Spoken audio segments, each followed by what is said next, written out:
담임 목사님께서 묶임과 풀림이란 제목으로 말씀 전해 주시겠습니다.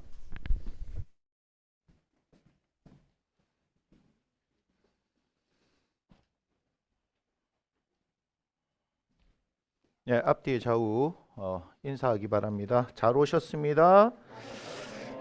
예, 우리는 행복한 가족입니다. 좀 웃으세요. 예, 인사하라고 했더니 막 째려보고 있어요. 웃어야 돼요. 예찬이가 가장 크게 웃는 거 보니까 제일 많이 째려봤구나. 예, 괜찮아요. 빨리 자기의 잘못을 인정하는 거. 오늘 묶임과 풀림의 주제입니다. 자, 설들 잘 보내셨습니까? 목소리가 별로 안 좋은 거 보니까 많이 힘드셨던가 봐요. 자, 오늘 1월 마지막 주 묶임과 풀림 5번째 시간입니다. 도대체 오늘은 어떻게 해서 묶였고 어떻게 해서 풀리느냐 우리가 볼 것인데요. 오늘 인물은 다윗입니다. 묶임과 풀림의 단골 손님인 것 같아요. 다윗이 또 등장을 합니다. 여러분들 생각했을 때 다윗이 범죄했던 것은 뭐밖에 생각이 안 나죠? 예, 우리의 아내 바세바를 범한 일, 뭐 이렇게 생각을 하는데, 이제 다윗이 노년이 되었어요. 지금 자신의 그 파란만장한 인생이 황혼기에 들고 막바지에 이렇게 들어섭니다. 앞에 지금 우리가 21장 상황 앞에 보면은 이제 모든 것이 다 정리되었어요. 이 동일한 사건이 사무엘하 24장에 나옵니다. 사무엘하 24장은 사무엘이 이제 끝나고 열왕기가 시작되는 거예요. 24장이 끝나면 열왕기가 시작돼요. 그럼 이제 다윗이 이제 하나님 앞에 부르심을 받고 솔로몬의 시대가 열리는 이 얘기를 하는 거거든요. 그러니까 다윗이 마지막에 이르는 거예요. 그 인생의 마지막에. 다윗의 인생은 성경에 있는 어떤 인물보다도 참 파란만장한 인생을 삽니다. 그죠?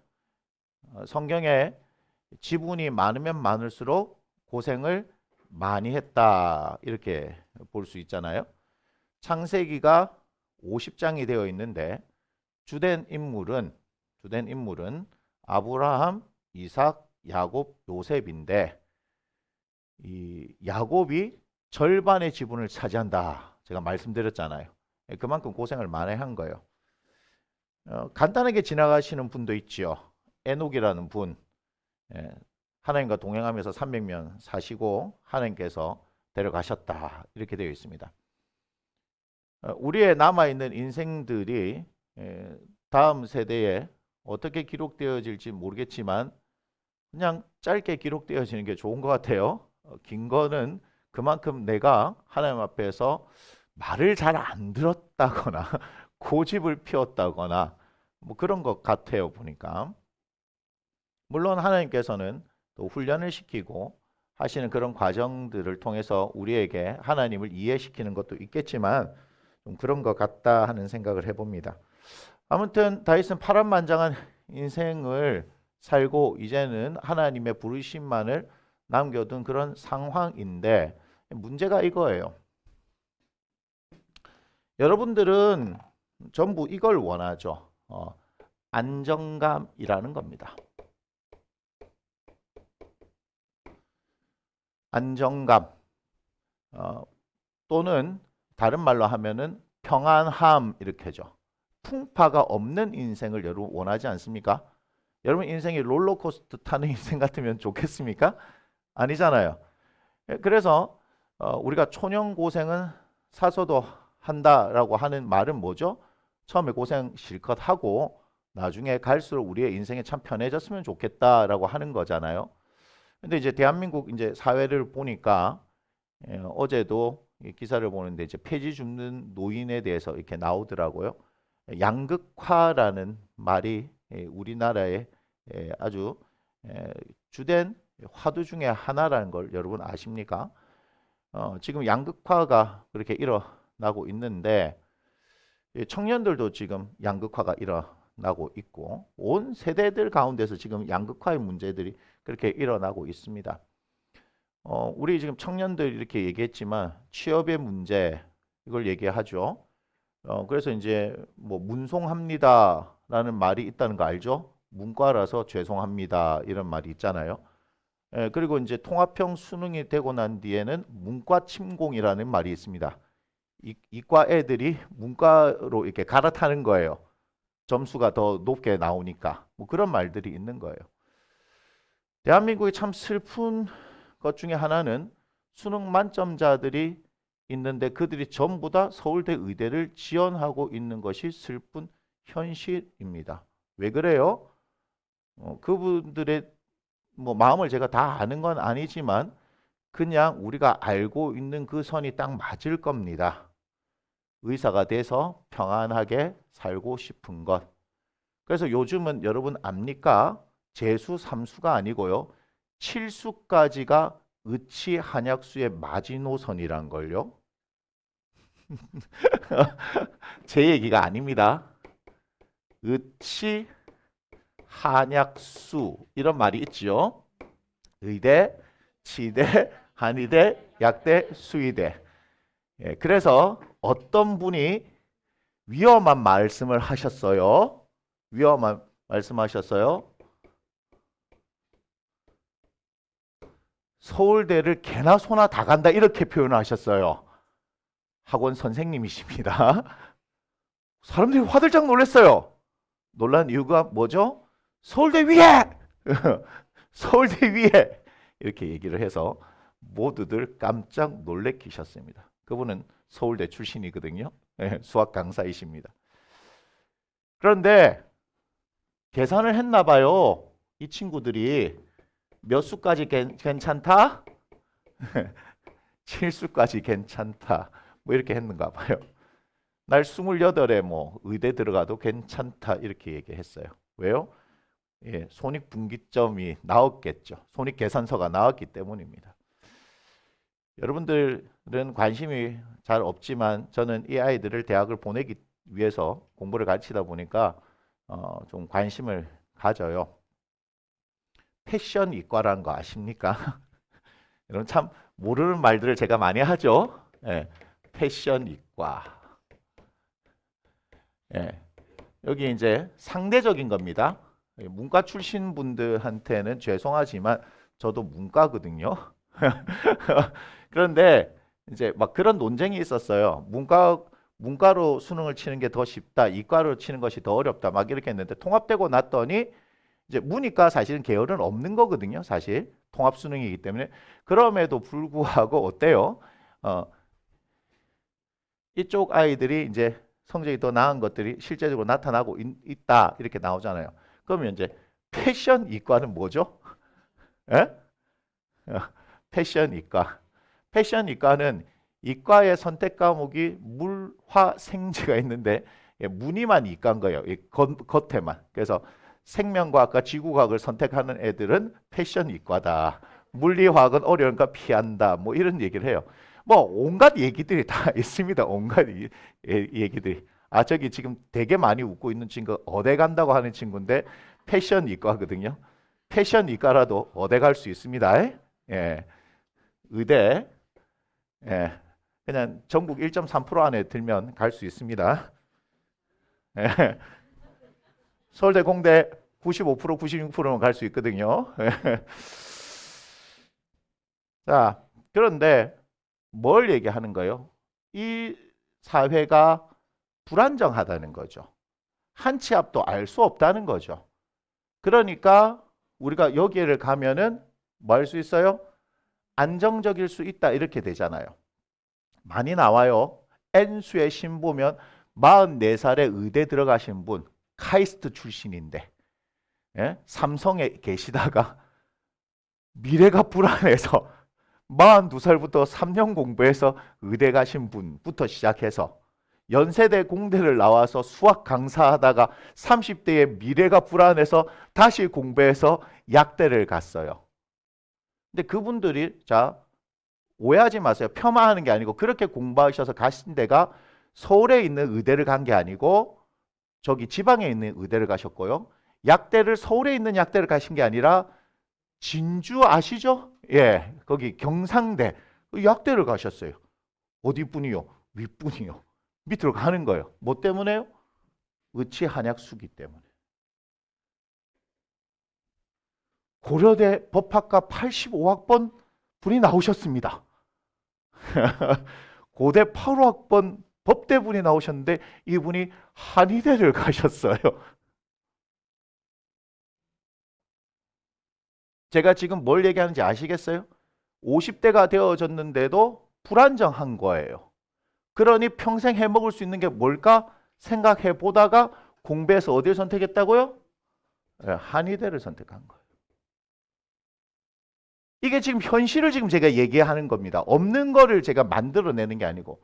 왜 이런 현상이 발생하는 거예요? 안정감을 찾기 위해서죠. 안정감을 찾기 위해서예요. 그만큼 미래가 불확실하다는 거죠. 그냥 간단하게 해결할 수 있습니다. 우리가 안정감을 찾는 거는요, 간단하게 할 수 있어요. 뭐만 있으면 돼요? 아니라고 얘기하지 맙시다. 정직하게 얘기합시다. 돈만 있으면 되죠. 여러분 계좌에 한 100억만 있으면 되지 않겠어요? 예, 너무 소박한가요? 100억만 있으면 뭐 사는 거 편하잖아요. 계속 이제 계산기 두드립니다. 국민연금에 대한 얘기도 나오고요. 이제 몇 년이 되면 고갈되고요. 둘이 살려면 얼마가 필요하고 기대 수명이 얼마니까 얼마 필요하고 그 얘기를 듣는데 왜 다 나랑 상관없는 얘기 같지요? 맞잖아요. 계속해서 그런 얘기들이 나오는 이유는 뭐 때문에요? 불안하다는 거예요. 그런데 안정감이 드는 이 다윗은 모든 것이 다 평안하게 되어졌는데 그렇게 되어지면 잘 살다가 갈 줄 알았는데 인생 노년에 이상한 일을 하는 거예요. 불안하게 사는 인생들은 시도조차도 할 수 없는 엉뚱한 일을 하는 거예요. 이거 잘 아셔야 돼요. 사람들이 안정한 가운데 안정감을 취하고 있는 그 가운데 있든지 불안한 가운데 있든지 여러분 하나님을 선택하지 않고 하나님의 길을 선택하지 않으면 다 엉뚱한 짓을 합니다. 이왕이면 우리가 안정감 있는 데 가운데서 엉뚱한 짓을 했으면 좋겠습니까? 인생 한 방에 날아가고 갈 수 있습니다. 나도 그렇게 뭐 있다가 잘못해가지고 이런 얘기 여러분 함부로 할 수 있는 게 아니에요. 인생에 한 방에 갈 수 있습니다. 불안정한 가운데 있으면서 하나님을 찾는 사람은 그래도 어때요? 끝까지 승리할 수 있거든요. 여러분 이게 되게 중요한 겁니다. 성경이 그걸 얘기하고 있어서 그래요. 자, 하나님을 찾는다는 전제하에서는 여러분 시편 119편 71절에서 말씀하는 바와 같이 고난받는 것이 내게 유익이다. 그 다음 뭐라고 말씀하세요? 이를 통하여 내가 주의 율례를 말씀을 배우게 되었습니다. 이렇게 얘기하죠. 왜 이게 중요합니까? 우리 인생에 있어서 가장 중요한 것은 하나님의 말씀을 배우는 거예요. 그 말씀이 우리를 이끌어가고 그 말씀이 우리를 살아가게 하기 때문입니다. 여러분 시편 119편 105절에는 주의 말씀이 내 발의 등이요 내 길의 빛이다라고 말씀하셨잖아요. 여러분들이 이것을 암송하는 것 참 좋은 일이지만 실제로 그렇게 살아가느냐 하는 것을 여러분들한테 물어보셔야 돼요. 여러분 우리가 오늘 예배 드리기 전에 제가 기도하면서 계속해서 기도하는 가운데 여러분들한테 던져줬던 기도의 제목들이 있지요. 그런데 그 가운데 있으면 제가 읽었던 그 말씀 가운데 하나님께서 말씀을 불러일으키는 거예요. 그 말씀이 와서 제게 지금 그 의미는 이러이러한 의미다라고 제게 말씀해 주시는 거예요. 그래서 여러분들에게 마태복음 14장 22절 이후를 보면 풍랑이는 바다 가운데 제자들이 어찌할 수 없었잖아요. 왜 그래요? 그 가운데 예수님의 부재가 있었기 때문이죠. 예수님이 계셨더라면 아무런 염려 걱정을 하지 않아도 되는데 오병이어 사건 이후에 제자들을 다 먼저 보내요. 본인은 따로 산으로 기도하러 가시죠. 제자들만 있는 그 상황 가운데 그 풍랑은요. 갈릴리의 노련한 어부 갈릴리 안드레 야고보 요한도 감당할 수 없는 풍랑이었어요. 그들은 그대로 그 가운데서 수장되어져야 될 인생이었단 말이지요. 그런데 누가 오세요? 예수님이 오시는 겁니다. 제가 기도하고 있는데 주님께서 그 장면을 저한테 말씀을 하시는 거예요. 야! 그거 밤새 니들이 애쓴다고 거기서 벗어날 방법이 없어. 그래서 제가 여러분들한테 말씀드린 거예요. 여러분, 그 풍랑은요, 우리가 벗어날 수 없는 풍랑이더란 말이에요. 여러분한테 지금 뭘 말씀드립니까? 여러분들의 상황 가운데서 여러분들이 힘쓰고 애써 봐도 벗어날 수 없는 상황이 있다는 거예요. 거기에 어부들이 4명이나 타고 있어요. 평생 갈릴리에서 고기잡이 하던 인생을 살았던 사람이 4사람이나 있었단 말이에요. 그런데도 그 풍랑 가운데 벗어날 방법이 없는 거예요. 꼼짝없이 죽는 거예요. 여러분들이 지금 처해 있는 그 상황에 여러분 그거 아십니까? 여러분의 인생의 경험, 여러분의 지식 아무런 소용이 없다는 걸 말씀하고 계시는 거예요. 그때 뭐 하고 있어야 되냐? 예수님이 오시기를 기대해야 하지요. 여러분들의 상황에서 여러분들이 힘쓰면 힘쓸수록 뭐예요? 죽음만 더 가까이 온다는 거 아십니까? 살기 위해서 벌부둥 치는데 벗어날 수 없는 그 상황 가운데 발버둥 쳐봐야 더 힘이 빠지니까 죽음을 향해서 더 빨리 달려가는 것밖에 없다는 거예요. 그렇기 때문에 그 상황 가운데서는 누가 오셔야 돼요? 우리 예수님이 오셔야 하는 거예요. 이거를 믿기 때문에 우리가 크리스찬이라고 얘기하는 거예요. 예수 믿는 사람들이라고 얘기하는 거예요. 예수 믿기 때문에 우리는 그것을 기대하는 거예요. 세상 사람들한테는 어린 반푼어치 없는 소리예요. 하지만 오늘 기도할 때 하나님께서 그 말씀을 제게 주시면서 야, 김 목사 애쓰지 마. 애쓰지 마. 거기서 누굴 봐야 되는 줄 알아? 사망이 사로잡고 있고 어둠이 사로잡고 있는 가운데 생명이시고 빛이신 예수님을 구해야 돼. 그분을 바라봐야 돼. 그렇게 밤새 몸부림쳤는데 예수님 오셔서 딱 한 말씀 하시죠. 안심해라. 나니 두려워하지 말라. 두려움에 사로잡혀 있던 이들을 한 번에 그 가운데서 이끌어내시는 우리의 구원자 예수님. 그런데요, 애쓰지 마라. 예수님을 구하라. 그분께서 하시는 말씀, 안심하라. 나니 두려워하지 말라. 그 말씀이 들려지면 우리는 사는 거예요. 사는 거예요. 곧 죽을 것 같았는데 사는 거란 말이에요. 그런데 거기서요, 주님께서요, 제게 뭘 말씀하시는 줄 아세요? 무리를 걷는 인생을 살아라. 베드로가 엉뚱한 것 같지만 베드로가 이렇게 얘기했어요. 만일 주님이시면 나를 명하여 무리를 걸어오라고 하십시오. 엉뚱한 것 같지만 예수님께서 이거를 저에게 원하시더라고요. 우리 교회 가운데 원하시더라고요. 왜 원하는지 아십니까? 무리를 걷게 하십시오라고 하는 당당한 요구를 하래요. 근데 우리는 요구를 하지 않는 거예요. 그냥 이 풍랑 가운데서 그냥 살아나기만 몸부림치고 있는 거예요. 그런데 주님은 뭘 원하시느냐? 우리 하나님은 뭘 원하시느냐? 사랑하는 나의 아들, 딸들아, 무리를 걸어오라. 무리를 걸어오라. 그걸 너희가 요구해야 된다는 거예요. 왜인 줄 아세요, 여러분? 무리를 걸어오라고 여러분이 요구할 때 오라라고 하시는 그 간단한 그 한 말씀만 있으면 우리는 무리를 걷게 되는 거예요. 다시 말하면 무리를 걷게 하라고 요구하는 것은, 우리에게 요구하는 것은 말씀 위를 걷는 인생을 요구하라는 거예요. 우리가 말씀 위를 걷는 인생을 살면은요, 무리를 걸어갈 수 있는 거예요.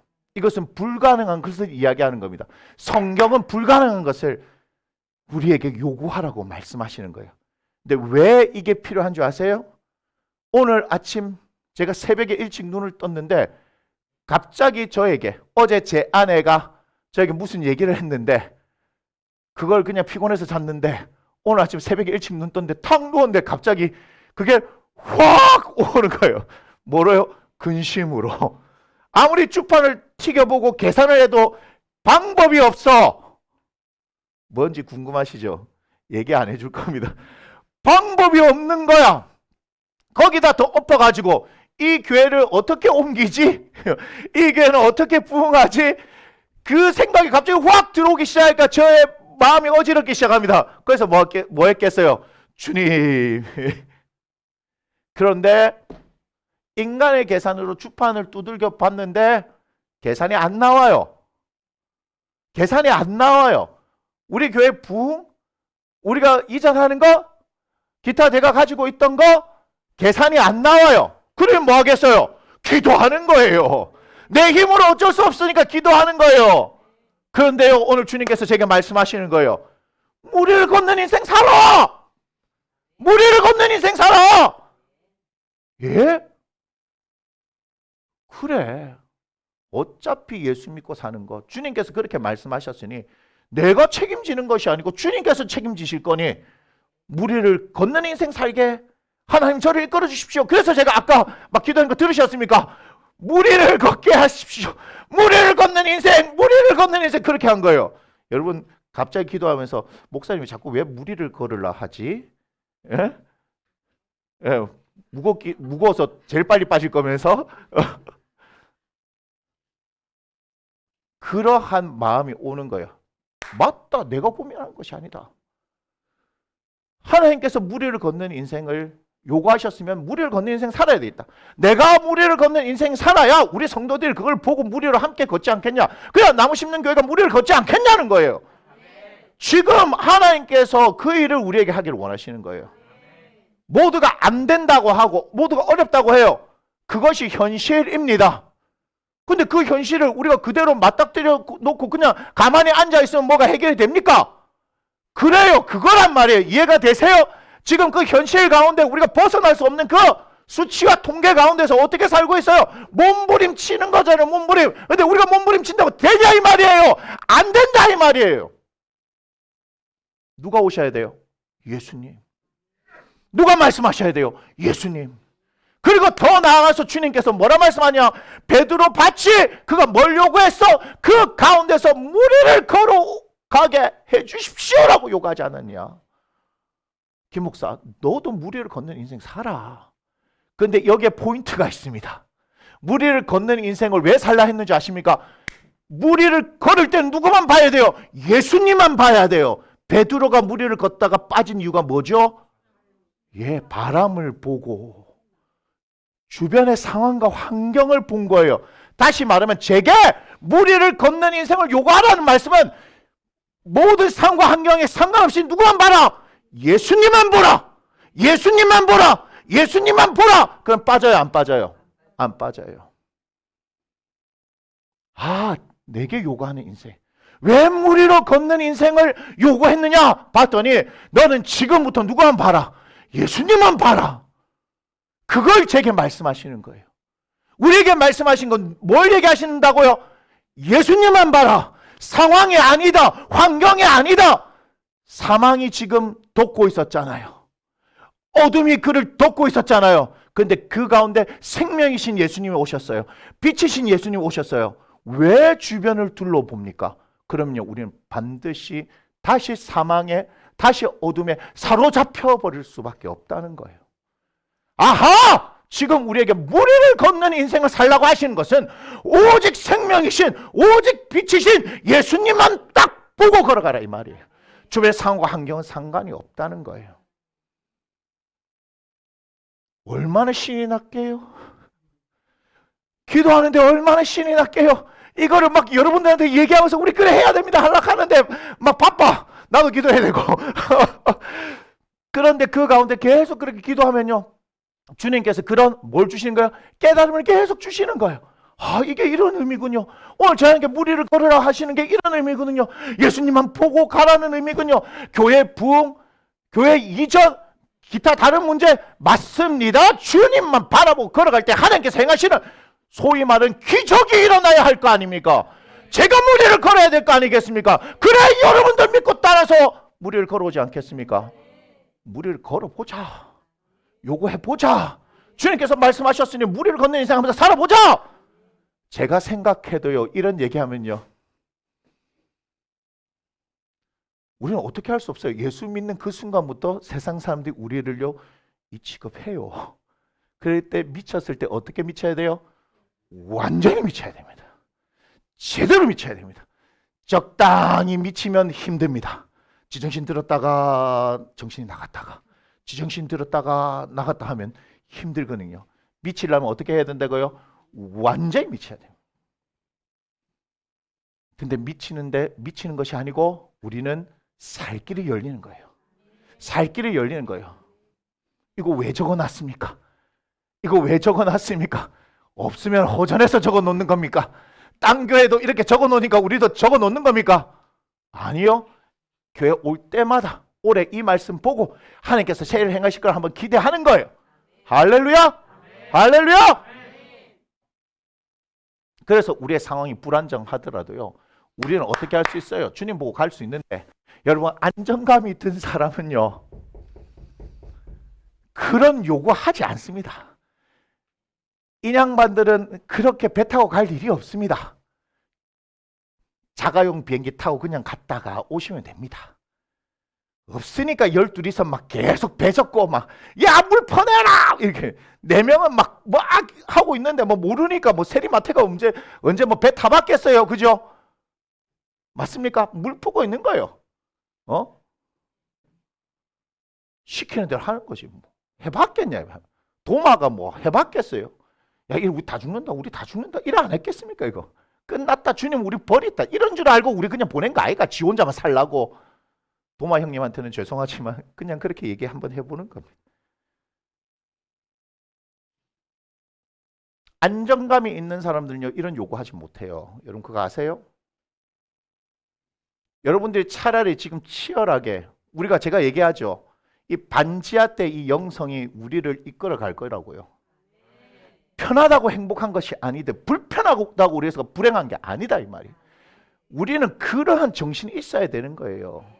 아니 그 연결고리 김명구 목사님 3번째 개척해놓고 뭐 폐가에도 가서 예배드리고 폐교에 가서도 예배드리고 태권도 도장 가서도 예배드리고 7번이나 옮겨 다니면서 하다가 결국 논바닥에 비닐하우스 치고 개척했다 아닙니까? 무슨 얘기인지 아시겠어요? 다윗이 싱싱하게 파닥파닥 거릴 때 영성이 언제인 줄 아십니까? 사울에게 쫓겨서 10년 동안 도망다닐 때. 막 그래서 막 미친 척도 해야 되고 그렇지 않습니까? 억울함도 당해야 되고 그 울분이 쌓일 대로 쌓였는데 지 혼자 도망다니는 거 알고 뭐 이래 뭐 억울한 놈들이 많노 그래요. 갑자기 뭐 400명인데 나중에 200명 더 늘고 600명이 막 때로 막 몰리 다니잖아요. 그죠? 근데 그거 알아요? 그때가 그의 영성을 최고로 깨울 때예요. 그때는요 하루하루 사는 게 힘들어서 주님한테 물어봐야 되거든요. 살만하니까 어때요? 물어봐요 안 물어봐요? 살만하니까 안 물어보는 거예요. 이해가 되세요? 그래서 여러분 우리는요 무조건 편안한 게 좋은 게 아니에요. 한 방에 가요. 무슨 얘기냐? 오늘 다윗이 그랬잖아요. 모든 게 다 끝났단 말이에요. 사무엘 하를 봐도 그렇고 오늘 역대기 20장까지 봐도 다 정리가 된 상황이에요. 이제는 평생을 누리다가 가면 돼요. 누리다가 가신 분 누군지 아세요? 아브라함 형님이 누리다 가셨어요. 아브라함이 누리다 가셨다니까. 이삭의 아내 데리고 오락했을 때 곧 죽으실 것 같이 말씀하시더만 보니까 뒤에 더 사시죠. 첩도 얻어가지고 아들도 많이 낳았어. 그게 성경 기록 아닙니까? 노년의 나이가 많았는데 그 뒤에 풍파가 없어요. 그의 인생에. 여러분 잘 아셔야 합니다. 그런데 다윗은 어때요? 스스로 바람을 일으켜버렸어요. 스스로 바람을. 봐요. 21장 1절을 보면 이렇게 얘기합니다. 사탄이 일어나 이스라엘을 대적하고 다윗을 충동한 이스라엘을 계수하게 하니라. 여러분 이거 해석 잘해야 됩니다.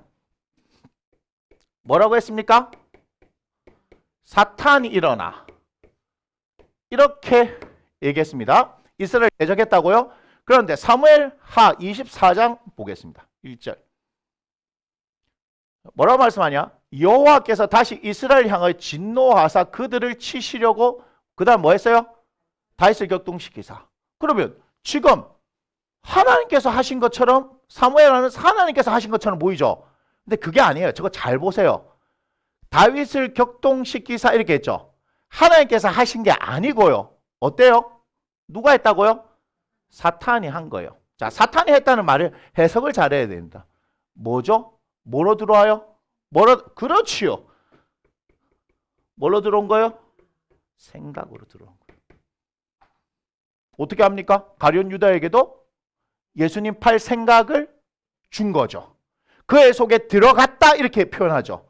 가룟 유다 속에 들어가니까 귀신 들렸어요. 그럼 뭐 축사 예수님이 나사렛 예수로 자기네 그죠? 나가 이렇게 하면 안 나갔을까요? 아니 빙의된 거라면 사탄이 그 속에 들어갔다 그러거든요. 가룟 유다 속에. 그러면 우리가 막 항상 귀신 들려가고 막 하면 엑소시스트 엑소시즘 이렇게 예수님이 그런 거 하셨을 거 아닌가 봐요. 그죠? 근데 그런 얘기가 아니죠. 잘 아셔야 돼요.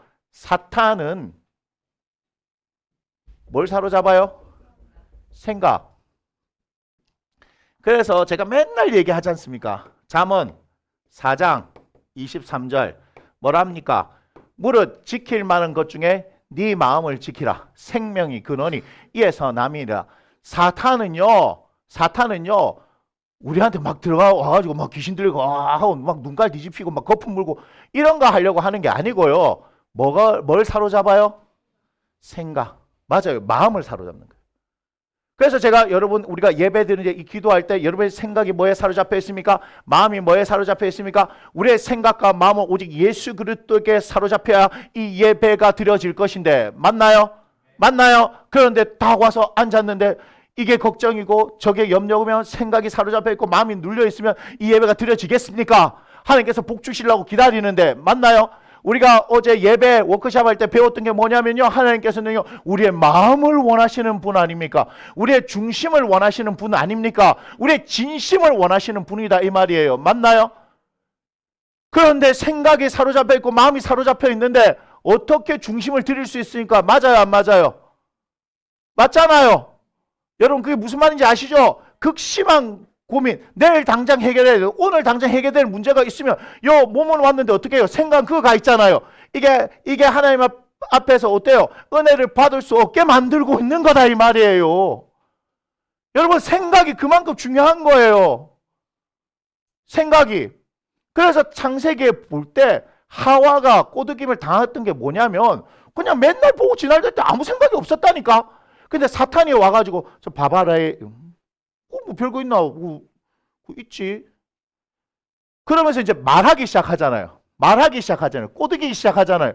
그럼 듣죠? 보죠? 그럼 뭐예요? 그때부터 생각이라는 게 생기는 거예요. 그냥 맨날 지나다니는데 못 봤는데 상관이 없어요. 이해가 돼요? 뭐 있든지 말든지 별로 신경도 안 썼다니까. 생명나무도 있고 선악을 알게 하는 나무 열매 있어도 뭐 물 그 천지인데 뭐 그까지 올라가가지고 뭐 물 이유가 없어. 맞나요? 별로 뭐 생각 안 했단 말이에요. 그런데 사탄이라는 놈이 와가지고 어떻게 하는 거예요? 따서 준 게 아니죠. 뭐 하는 거예요?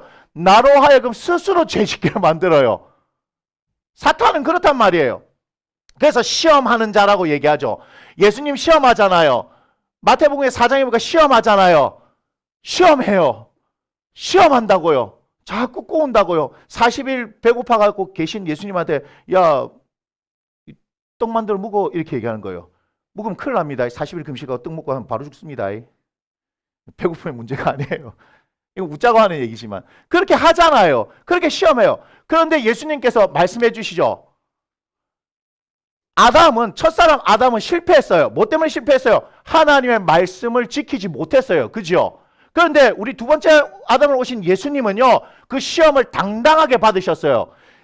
마태복음 3장에 이번 주 큐티네요. 마태복음 3장에 세례를 받으시잖아요. 세례를 받고 나서 4장 시작되자마자 성령에 이끌려 광야로 가셔요. 아니 세례를 받았는데 성령이 임하셨는데 그 다음 성령께서 어떻게 하시냐면요. 가자 광야로 해갖고 40일간 굶긴다니까. 우리가 성령 세례 받고 40일 굶을 것 같으면 성령 세례 받으려 하겠습니까? 우리 현주이하고 내하고는 심각한 고민에 빠지는 거야. 그러면 그런데 성령에 이끌려야 합니다. 성령께서 이끌려서 40일 금식하게 하시면서 그 다음 뭐 하는 거예요? 사단이 오는 거예요. 사탄이. 와가지고 시험하죠. 그 시험은 테스트가 아니죠. 템프트죠. 템프트. 유혹하는 거예요. 미혹하는 거예요. 미혹하는 자라 얘기하죠. 사탄이. 정확하게 네 배고프제? 막 올라가서 샥 다 보여주면서 내한테 절해라. 그럼 다 네 거다. 뭐 이런 식으로 하잖아요. 그게 뭐예요? 안목의 정욕, 이생의 자랑, 뭐 이런 거 아닙니까? 그죠? 첫사람 아담은 실패했어요. 근데 우리 예수님이 우리에게 가르쳐 주는 거예요. 뭐요? 첫 번째 성령 충만, 두 번째 하나님의 말씀이 우리 가운데 정확하게 있으면 시험에 넘어진다, 안 넘어진다? 안 넘어진다. 무릇 지킬 만한 것 중에 네 마음을 지키라. 지킬 수 있는 방법이 뭐다? 예, 성령과 말씀인데 저는 이렇게 얘기할까요? 말씀과 뭐예요? 성령. 우선순위가 있다 없다? 없다. 그래서 제가 말씀 얘기하는 거예요. 하나님 말씀이 우리 가운데 딱 그 기준이 딱 세워지면 흔들려요? 안 흔들려요? 안 흔들려요. 그래서 지독하게 말씀하는 거예요. 성령님은 왜 필요해요? 우리를 진리로 이끌어 주시기 때문에, 이 말씀의 진리로 이끌어 주시기 때문에 그렇게 필요하죠. 진리의 영이시기 때문에. 맞습니까? 우리에게 생각나게 하고 가르치시기 때문에. 할렐루야. 그런데 지금 어떻게 했어요? 사탄이 일어나가지고, 사탄이 일어나봐. 사탄이. 예, 사탄이 일어나 이스라엘 대적하죠. 이거는 뭐요? 하나님 앞에 칭찬받아야 돼요. 사탄이요. 왜요? 사탄의 일이기 때문에. 사탄이 우리를 도와주는 존재인 줄 아셨습니까? 사탄은 자기 일에 충실한 거예요. 하나님 앞에 칭찬받아서 나중에 지옥 불구덩이 속에 들어가는 거예요. 네 자리는 거기이기 때문에. 이해가 되세요? 사탄이 일어나 이스라엘을 대적하는 것은 사탄이 사탄으로서 역할을 하는 거예요. 욥에게도 가서 그 일을 하는 거죠. 여러분 그거 아셔야 돼요. 하나님의 손 안에 모든 것이 다 있는 거죠. 그죠? 하나님의 통치 안에 다 있는 거예요. 그래서 각자 자기는 자기의 역할을 하는 거예요. 천사는 천사의 역할을 하는 거고, 미가엘은 미가엘 역할, 가브리엘은 가브리엘 역할. 맞습니까? 사탄은 사탄의 역할을 하는 겁니다. 가브리엘은 소식 전하러 댕기고, 미가엘은 어떻게 해요? 전쟁하러 댕기고. 그러니까 가브리엘이 소식 전하러 다니엘서 보니까 그죠? 왔는데 사탄이 막잖아요. 그러니까 가브리엘이 능력이 있으면 이 일을 물리쳐야 되는데 없으니까 누가 와요? 미가엘이 와서 도와주는 거 아니겠습니까? 철저한 분업 관계에 의해서. 그러니까 자신들이 일을 하는 거예요. 여러분 이거 잘 이해하셔야 돼요. 사탄은 마지막 때가 돼야 불구덩이 속에 들어가는 거예요. 그냥 우리 가운데 있어서 자기는 뭐 한다고요? 우리를 유혹하는 일을 열심히 하고 돌아다니는 겁니다. 이해가 되십니까? 뭐만 지키면 돼요? 우리는 생각만 지키면 되죠. 베드로 오빠가 얘기하잖아요. 근신하라, 깨어라. 예. 사탄이 어떻게 해요? 우는 사자와 같이 삼킬 자를 두루 찾아 돌아다니다. 욕기에서도 니 뭐하다 왔노? 제가 두루 돌아다니다 왔습니다. 맨날 두루두루 돌아다니는 거예요. 사탄의 일이에요. 사탄의 일. 뭔 얘기인지 아시겠습니까? 그래서 이놈 새끼 이거 정신이 살짝 나갔네, 나왔네, 말씀으로부터 멀어졌네. 그럼 어떻게 하는 거예요? 한번 툭툭 건드리는 거예요. 입질을 하는 거예요. 입질을. 근데 우리가 어떻게 이거 좀 맛있겠네 하고 샥 먹어보면 낚았다, 월척이다 이렇게 되는 거예요. 안 낚이기 위해서 그래서 제가 뭘 가르치는 거예요?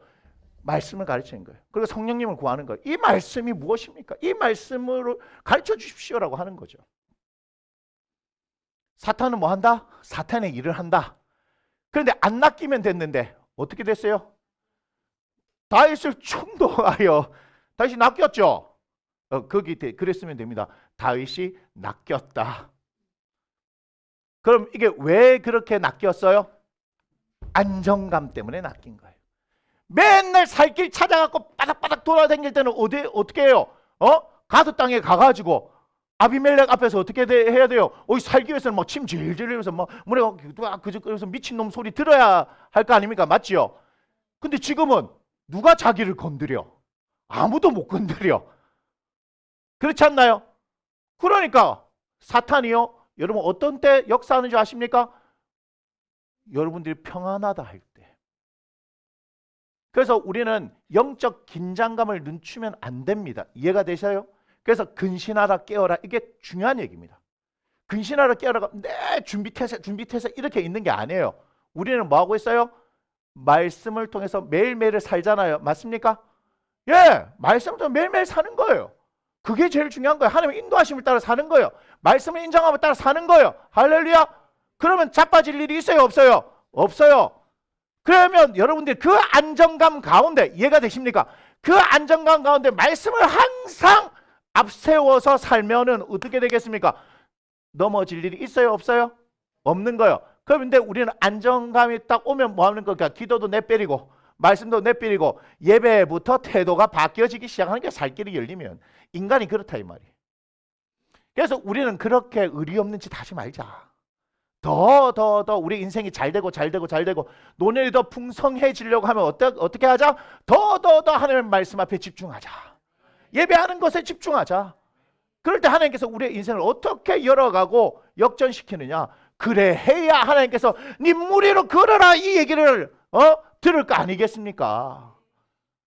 여러분 무리 걸어볼 생각 안 했지요? 근데 우리한테 어떻게 하신다고요? 무리를 걸으라 요구하라 말씀하신다니까요. 그래야 기적이 일어난다 이 말이에요. 지금의 상황 가운데서는요 우리의 힘과 우리의 능력이 아무런 소용이 없다고요. 우리는 그냥 삼킨 바 되는 거라고요. 그래 제일 먼저 주님을 찾아야 되겠죠. 그죠? 주님 찾았으면 살려주이소 이거 할 게 아니고 살려주는 것 넘어서 그분께서 요구하시는 대로 무리를 걷기를 당당히 요구하라 말이에요. 그건 뭐예요? 오직 예수 그리스도만 바라보고 살라 말씀하시는 거잖아요. 근데 다시 충동을 받았습니다. 맞죠? 그러면 여러분 생각하실 때 왕이 아니 자기 나라 군사력이 어느 정도인가 점검하는 게 뭐가 잘못됐어요? 지금 그거 따지는 게 아닙니다. 누가 봐도 잘못한 거라고 얘기합니다. 자 3절에 뭐라 합니까? 3절 바로 넘어갑시다. 요압이 아뢰되 이렇게 하죠. 백성을 100배나 더하기를 원하십니다 하면서 내 주 왕이여 이 백성이 다 내 주의 종이 아니니까 그 다음 보세요. 내 주께서 봐요. 제가 있죠. 어찌하여 기억나십니까? 어찌하여 이 일을 명령하시나이까. 그 다음 보세요. 요압이 뭐라 말해요? 어찌하여 이스라엘이 범죄하게 하시나이까. 요압은요 어쨌든 이 일이 잘못된 것을 정확하게 얘기했습니다. 맞나요? 나중에 요압이 죽는 것 때문에 저놈 새끼가 잘못 얘기했는데 이런 생각하면 안 됩니다. 이 상황에서는 요압이요 정확하게 얘기했어요. 그런데 4절 봐요. 왕의 명령이 요압을 뭐 했다? 재촉한다.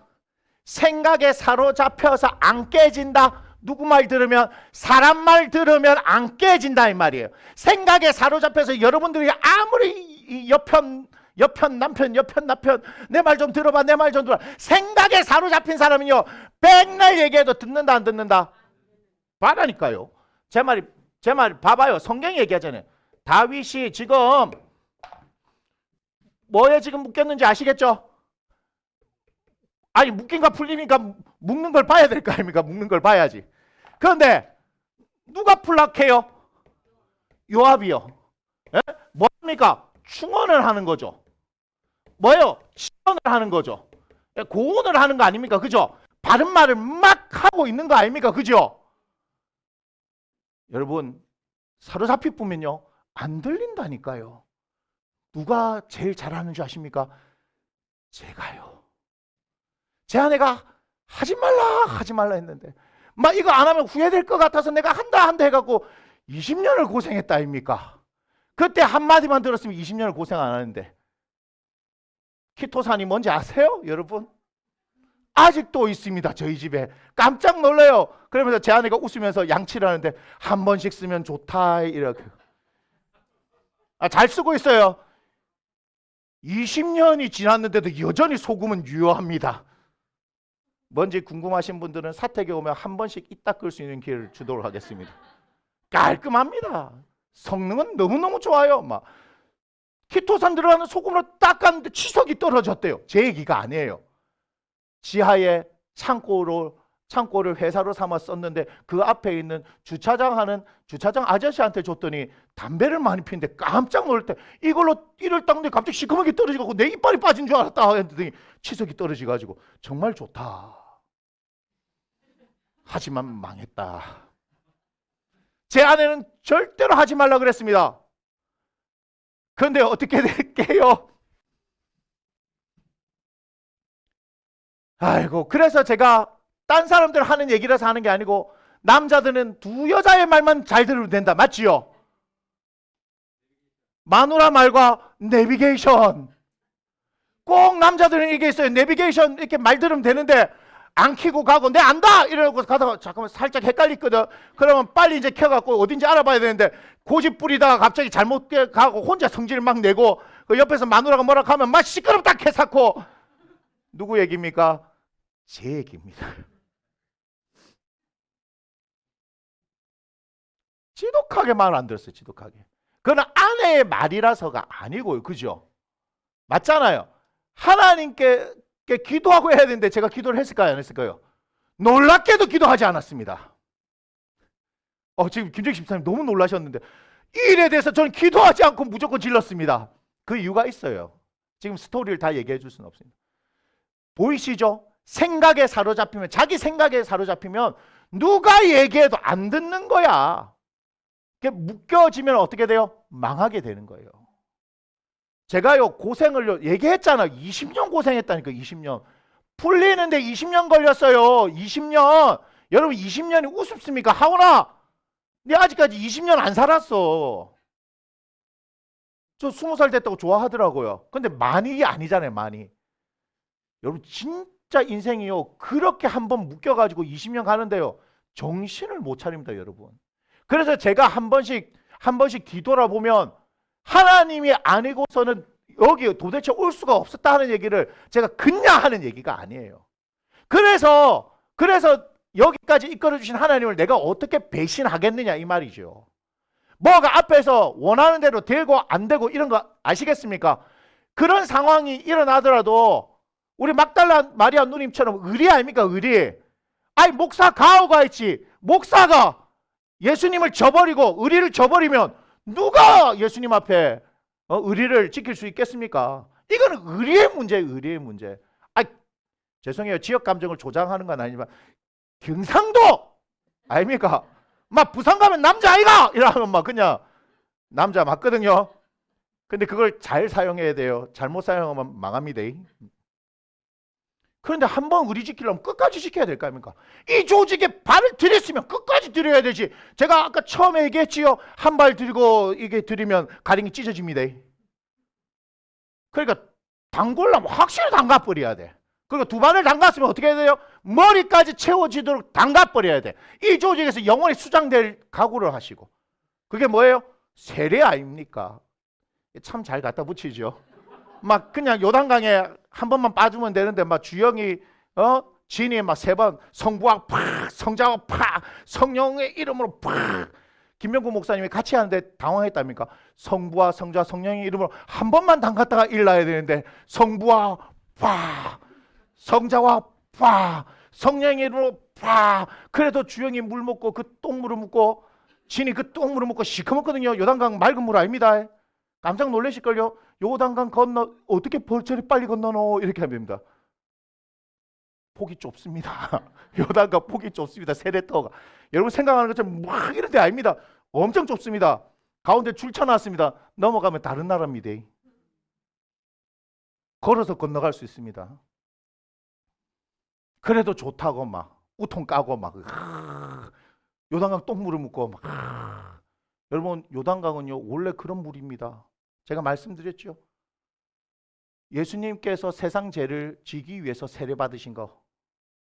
거기에 세례 요한 때 온 유대에서 사람들이 왔잖아요. 자기 죄를 물속에 담가 놓고 예수님 그 속에 들어가서 그 모든 죄를 들고 나오신 거예요. 그게 의를 이루는 거예요. 그 요압이 얘기했는데 들어요 안 들어요? 망할 인생이에요. 망할 인생. 딱 망할 때는요 그렇게 되는 겁니다. 여러분 그래서 아까 안정감 얘기했잖아요. 한 방에 간다는 얘기예요. 한 방에.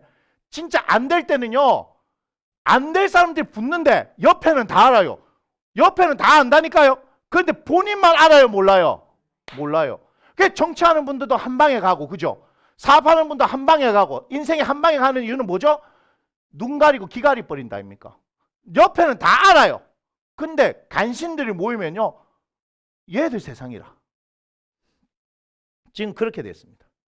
6절에 보세요. 6절. 요압이 왕의 명령을 뭐하게 여겼다고요? 그러니까 아닌 거예요. 아닌 거예요. 그런데 7절에 봐요. 요압만 마땅치 여긴 게 아니라 하나님이 이 일을 뭐 했다고요? 악하게 여기시는 거예요. 그랬더니 하나님 치시니까 8절 그제서야 정신을 차리는데 이렇게 얘기합니다. 시작. 다윗이 하나님께 아뢰되 내가 이 일을 행함으로 큰 죄를 범하였나이다. 이제 간구하옵나니 종의 죄를 용서하여 주옵소서. 내가 미련하게 행하였나이다. 여기서요. 자, 묶였죠? 어떻게 풀려요? 어떻게 풀려요? 하나님의, 여러분 치셨다 하는 걸 잘 이해하셔야 돼요. 하나님의 뭘로요? 말씀으로 풀리는 거예요. 이 말씀으로 인해서 자기가 아는 거예요. 얼마나 잘못했는지. 왜 그러냐면 그 뒤에 보면 갓 선지자가 와가지고 얘기하는데 택해라 이렇게 얘기하잖아요. 3년 기근 3개월 적들에 쫓겨갈 건가 3일 전염병 맞잖아요. 그러니까 갓이 누구예요? 하나님께서 보낸 선지자잖아요. 선지자가 말하는 걸 받아들이잖아요. 여러분 이게 중요한 거예요. 내가 사탄에 의해서든 뭐가 됐든 지금 묶였던 인생이 풀어질 수 있는 방법 뭐밖에 없어요. 하나님의 말씀이 들려야지. 하나님의 말씀을 풀어지는 겁니다. 이게 왜 중요하냐? 열왕기상 11장 9절부터 13절. 솔로몬이 누굽니까?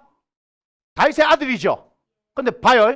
솔로몬이 마음을 돌려 이스라엘 하나님 여호와를 떠남으로 여호와께서 그에게 뭐 했다고요? 진노하셨죠. 하나님께서는 바로 화를 내시면서 때려버리시는 분이 아니죠. 끝까지 참고 기다리시죠. 근데 봐요. 뭐라고 얘기했습니까? 읽어보세요. 여호와께서 시작. 여호와께서 일찍이 2번이나 그에게 나타나시고 이 일에 대하여 명령하사 다른 신을 따르지 말라 하셨으나 그가 여호와의 명령을 지키지 않으므로. 무슨 말이에요? 하나님께서 말씀하셨어요. 맞지요? 솔로몬이요. 나타나서 말씀하셨대요. 나타나서. 솔로몬에게는 어떻게 해요? 직접 나타나서 말씀하셨대요. 이거 어마어마한 일입니다. 다윗에게는요. 하나님의 종을 통해서 말씀을 하게 하셨지만 솔로몬이요. 직접 말씀하셨어요. 그만큼 사랑한다는 얘기겠죠. 그죠? 그런데도 뭐예요? 여호와의 명령을 지키지 않았다. 말씀을 듣지 않았다. 그리고 뭐 하는 거예요? 계속해서 묶여 있는 거예요. 그럼 봐요. 11절. 여호와께서 솔로몬에게 말씀하시되 네게 이러한 일이 있었고 또 네가 내 언약과 내가 네게 명령한 법들을 지키지 아니하였으니 뭐라 말씀하십니까? 내가 반드시 이 나라를 네게서 빼앗아 네 신하에게 주리라. 그렇게 돼버린 거예요. 하나님께서는요 당신의 말씀을 지키지 않았다고 해서 바로 때리시는 분이 아니에요. 무슨 얘기인지 아시겠어요? 기회를 주신단 말이에요. 알아듣게 말씀하신단 말이에요. 그런데도 돌이키지 않으면 하나님도 어때요? 당신의 말씀이 있기 때문에 말씀대로 어때요? 그에게 징계하실 수밖에 없는 거예요. 그런데 정말 다행인 것은 다윗은 하나님의 말씀이 들리니까 그죠? 생각에 묶여 있었는데 요압이 아무리 얘기해도 못 들었는데 여기서 말씀을 듣고 풀려나게 되는 거예요. 할렐루야. 그래서 제가 말씀드린 거예요. 하나님의 말씀에 들리는 것이 복이 있는 거예요. 여러분들의 인생에 하나님의 말씀에 들리는 건 풀어집니다.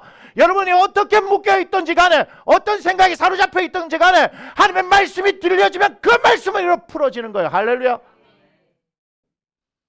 시편 32편 1절 잘 보세요. 함께 읽습니다. 허물의 사함을 받고 자신의 죄가 가려진 자는 복이 있도다. 마음에 간사함이 없고 여호와께 정죄를 당하지 않은 자는 복이 있도다. 자, 내가 입을 열지 아니할 때에 종일 신음함으로 내 뼈가 새하였도다. 주의 손이 주야로 나를 누르시오니 내 진액이 빠져서 여름 가뭄에 마름같이 되었나이다. 자, 5절 이게 중요합니다. 시작. 내가 이르기를 내 허물을 여호와께 자복하리라 하고 주께 내 죄를 아뢰고 내 죄악을 숨기지 아니하였더니 곧 주께서 내 죄악을 사하셨나이다. 6절 이로 말미암아 모든 경건한 자는 주를 만날 기회를 얻어서 주께 기도할지라. 진실로 홍수가 범람할지라도 그에게 미치지 못하리이다. 아멘. 무슨 얘기하는지 아시겠죠? 잘못을 해가지고 내가 그거를 하나님 앞에 얘기하지 않아요. 그러니까 요놈의 새끼 안 되겠네 꾹 눌러서 계속해서 프레스 압박을 주는 거예요. 말해라이. 내한테 말해라이. 잘못했다고 말해라이. 이해가 되세요? 그 지금 프레스 하는 거예요. 프레스. 다윗이 프레스. 요놈 봐라. 네가 잘못했다 아이가. 프레스 하니까 다윗이 어떻게 해요? 잘못했습니다. 이렇게 얘기하는 거예요. 잘못했습니다. 그러니까 어떻게 돼요? 이로 말미암아 가지고 얘기하면 됩니다. 하나님 앞에. 말하면 된다고요. 내가 이거 잘못했다고 했어요. 내 그럴 줄 알았어. 니놈의 새끼. 니 그러니까 회초리를 맞아야 됐어. 이러시는 분이 아니에요. 뭐요? 살 길 열어주려고. 묶이면 죽으니까. 사탄한테 묶이면 죽으니까 살리려고 예수님 보내셨잖아요. 맞습니까? 그러니까요. 이로 말미암아서 그래서 회개가 제가 능력이라고 얘기하는 거예요. 모든 경건한 자 주를 만날 기회를 얻어서 주께 기도하면 홍수가 범람해도 미치지 못한다. 왜요? 하나님이 지키시고 보호하시니까. 할렐루야. 이것이 하나님의 말씀이다 이 말이에요. 34편 14절 한 말씀 읽어보겠습니다. 34편 14절 시작.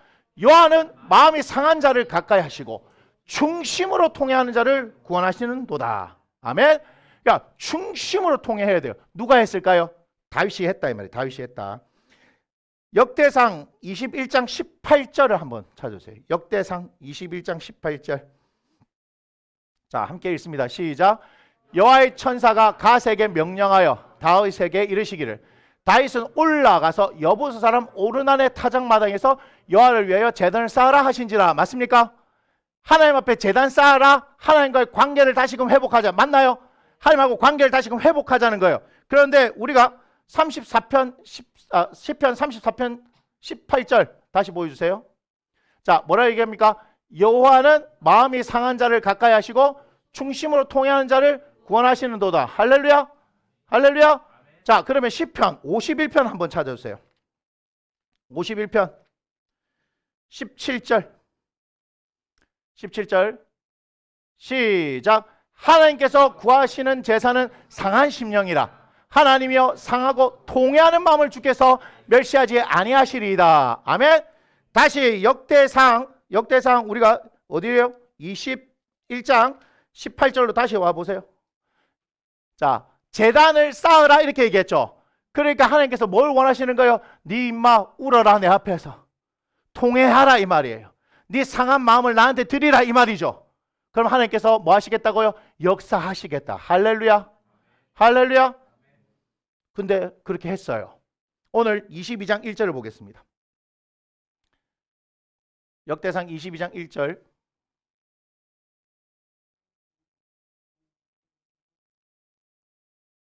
오늘 본문 말씀 22장 1절. 자, 함께 읽습니다. 다윗이 이르되 이는 여호와 하나님의 성전이요 이는 이스라엘의 번제단이라 하였더라. 이렇게 되죠. 사무엘 하에는 이 표현이 없습니다. 근데 역대상에 이 표현이 있어요. 이해가 되세요? 자, 그러면 역대하 3장 1절로 가겠습니다.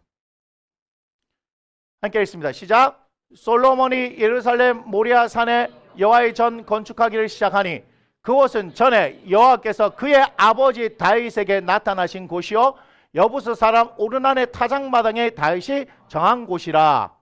아멘. 무슨 얘기인지 아시겠어요? 다윗이 이 일을 통하여서 하나님께서 너 회개하고 다시 나랑 관계 끊어진 관계 다시 맺자 한 곳이 오르난의 타작마당. 그 가운데 번제단을 쌓았는데 알고 봤더니 하나님께서 거기를 뭐로 세우신다고요? 그의 아들 솔로몬을 통해서 하나님의 성전이 세워지게 하신다. 하나님은 이런 분이십니다. 누굴 찾으시는지 아시겠어요? 묶일 수 있어요. 그런데 하나님의 말씀을 통해서 풀어지는 역사를 경험하는 하나님의 말씀을 듣는 사람이 필요하다 이 말이에요. 묶이면 어떻게 돼요? 하나님과 단절이죠. 그런데 하나님은 다윗하고 단절되기를 원해요? 안 원해요? 안 원하니까 하나님께서 풀어내시는 거예요. 맞습니까? 다시 하나님께서 관계를 잇기 위해서 제단 쌓으라 하는 거죠. 우리가 말라기 통해서 보니까 제단 쌓겠다 하는데 문 좀 닫았으면 좋겠다 이 얘기도 보셨죠? 하나님께서는 아무에게나 예배 받기를 원하시는 게 아니에요. 그런데 다윗에게는 예배 받기를 원하셨단 말이에요. 하나님과는 관계를 맺기를 원하셨단 말이에요. 맞습니까? 끊어진 관계를 다시금 회복시키기 위해서 하나님께서 하셨는데 거기가 알고 봤더니 다윗은 상상도 못했죠. 거기가 알고 봤더니 니하고 내하고 이렇게 관계를 맺은 이곳에 내가 성전을 세우겠다. 네 아들 통해서. 지금 그걸 하신 거 아니에요. 그리 단순히 사탄이 일어나가지고 다윗을 충동해가지고 이런 잘못해가지고 하나님 앞에 박살이 났네. 많이 죽었네. 하나님 앞에 잘못했다 했네. 그래서 하나님께서 그 제단을 받으셨네. 아이고 우리도 그렇게 회개하고 나면 하나님 앞에 그렇게 하면 하나님께서 받으시겠네. 끝! 이게 아니라 뭐죠? 하나님께서는 우리가 생각하지 못한 방법으로 일하시는 것을 나타내신다 이 말이에요. 그러니 여러분들이 하나님 앞에서 잘못한 게 있어도 뭐 하는 게 무조건 좋다? 회개하는 게 무조건 이득이다. 하나님 앞에 무조건 자신의 잘못한 부분들을 막 얘기하세요. 그럼 하나님께서 어떻게 하셔요? 아까 보셨죠? 주님을 만나서 기도할 기회를 얻어갖고 그렇게 되면 홍수가 범람해도 미치지 못한다 이렇게 말씀하고 있지 않습니까? 또한 어때요? 하나님께서는 다윗을 통해서 건축을 하게 하지는 않으셨어요. 그죠? 못하게 했지만 하나님께서는 이런 다윗의 실수도 받으셔서 뭘 만드시는 겁니까? 하나님의 계획하신 그 일들을 실행하시는 것을 우리가 봐야 하는 겁니다. 그러니까 내가 어떻게 잘해야지 못해야지 거기에 초점을 맞추지 마세요. 여러분 나 잘못할 수 있어요. 우리는 실수할 수 있어요. 사람이니까 그럴 수 있단 말이에요. 그거를 어떻게 해요? 내가 스스로 그 생각만 가지고 있어 봐야 우리 인생이 풀립니까? 계속해서 옥죄오고 주변에서 말해도 안 듣잖아요. 누가 그랬다고요? 제가 그랬다고요. 그래 그 20년 고생 안 해도 되고 고생했잖아요. 그렇게 할 필요 없는 걸 고생했잖아요. 그렇게 살 필요가 없어요. 하나님 앞에서는 그냥 내어놓으면 됩니다. 하나님 앞에 그냥 내어놓으면 됩니다. 부족하니까 내가 이런 실수를 했습니다. 하나님 이런 잘못을 했습니다. 내가 이렇게 부족한 사람입니다. 하나님 도와주십시오. 이러면 됩니다. 그럼 어떻게 해요? 우리 하나님께서 그걸 진심을 받으시고 역사하시죠. 그런데 다윗에게는요 너무 놀랍게도 그것을 어때요? 하나님의 성전 자리로 삼아버린다 이 말이에요. 내가 다윗과 한 것 같이 다윗과 관계했던 것 같이 여기서 내가 이스라엘과 영원히 관계하겠다. 그 솔로몬이 성전 짓고 나서 하는 거 봐요. 그랬더니 사람들이 성전을 향하여서 뭐 멀리서 가서 성전을 향하여서 한 사람에도 그렇게 하면 하나님께서 이렇게 하시겠다 하는 걸 기록해 놨잖아요. 역대하기 7장에 보면. 맞습니까? 그냥 성전이 아니고 다윗과 이러한 관계가 있었기 때문에 그곳에 성전 삼으시고 그곳에 하나님께서 임재하셔서 그들과 영원한 언약, 다윗의 언약을 맺으시는 걸 여러분 기억하셔야 돼요. 그러니까 우리가 잘못한 거 있으면 여러분 잘못 인정을 잘 안 하려고 그래요. 제가 애들하고 살아보면요 지적을 하는 게 아니에요. 정죄하는 게 아니에요. 그런데도요 자기 잘못을요 이렇게 얘기해도 꼭 인정을 안 하려고 그래요. 그거 인정시키는데 몇 년 걸려요. 인정시키는데. 그런데 오늘 보니까 어때요?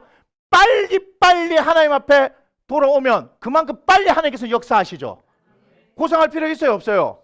다윗은 그거 하니까 빨리 엎드린 거예요. 근데 솔로몬은요 날 때부터 금 수저, 다이아몬드 수저 뭐 이거 물고 나왔잖아요. 날 때부터 그러니까 그 고생이 있어요 없어요? 없어요. 자기 아버지가 다 해줬거든. 그러니 하나님의 말을 들어요 안 들어요? 안 들어요. 그럼 우리가 초반에 돌아갔을 때 편하다고 행복하지 않은 것처럼 불편하다고 해서 불행한 것이 아니다. 무슨 얘기인지 아시겠어요?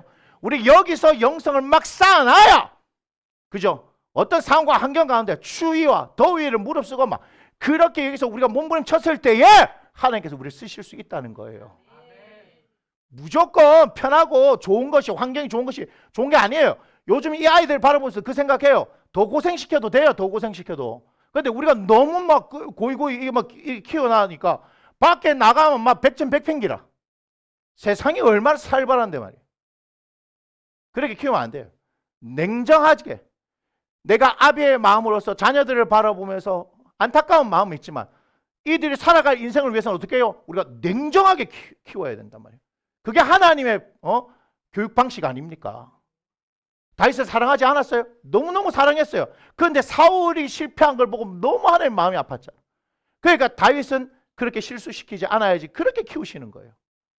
사울로 사시겠습니까? 다윗으로 사시겠습니까? 우린 그렇게 살아야 되지 않겠습니까? 여러분 그만큼 생각이 중요한 겁니다. 아시겠지요? 생각 지키는 방법도 오늘 말씀드렸고 묶였을 때 풀리는 방법도 말씀드렸습니다. 하나님의 말씀 들리지 않으면 내 인생 묶였구나. 그렇게 생각하면 됩니다. 진짜입니다. 예배 전에 나왔는데 큐티를 하는데 하나님 말씀이 들리지 않으면요 뭔가 내가 지금 묶이고 있구나. 이거 아셔야 되는 거예요. 여러분들이 알지 못한 사이에 묶이고 있구나 알아야 되는 거예요. 그러면 얼른 도움을 요청하시고 함께 기도하게 하고 그 묶임부터 풀어지고 하나님의 말씀이 들려지도록 여러분 그렇게 해야 살 길이 열리는 겁니다. 할렐루야. 우리 함께 일어나서 찬양 드리겠습니다.